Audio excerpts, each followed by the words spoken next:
What it do, YouTube? What it do? Now, we all know that the Crips made No Jumper famous. You gotta give them that. The Crips definitely capitalized and used No Jumper to become famous. A few names like Crip Mac, 4 Extra, and Brick Baby and Loose Cannon, just to name a few. But the very first Crip at No Jumper was Compton AD. Compton AD said he is the architect when it comes to Cripping at No Jumper. He was the first one to do it. According to him, he was the first one to bring gang members around No Jumper. Hey man, what'd you learn from all this, man? Me? Yeah, what'd you learn from all this? Because this is really the that you started on YouTube and birthed. You created a wave. Nobody was cripping on No Jumper, and you brought the cripping to No Jumper. So how do you feel now seeing where this has evolved? As being the architect. As being the architect? Compton AD said gang members changed the course of podcasting because now they think it's cool to talk about crimes that they did. They try to go harder than the next gang member who did an interview. For example, if one guy said he robbed 5 people, then the next guy to do an interview is gonna say he robbed 20 people. They try to outdo each other, but what they're really doing is snitching on themselves. Honestly, bro, this is the same thing. This is a continuation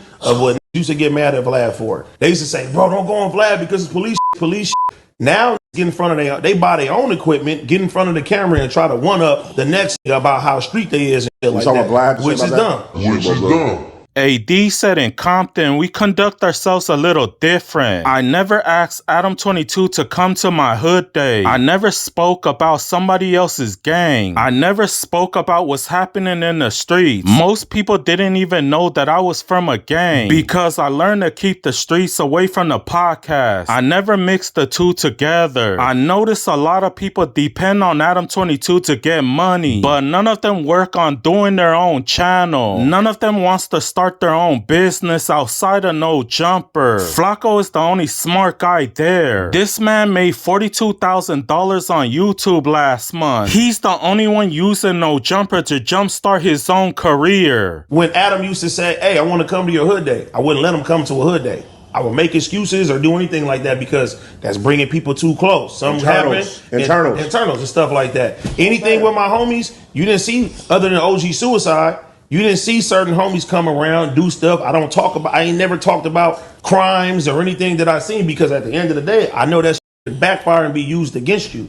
Compton AD said he gave birth to this wave, but it evolved to something else. It evolved to something that's getting out of control, and it's too late. We can no longer stop it. More Ricos will come, and more gangs will get raided by the FBI. You know over what somebody said on a podcast. So let's move on. So basically I'm saying you birthed this wave, but it evolved into something out of control. The street getting on internal information and now saying what crimes they did on the internet, and they're coming on platforms, podcasting side and doing it. Pun just put us in page 41. No, that's not putting page 41. I'm saying, how do you feel? How does that feel?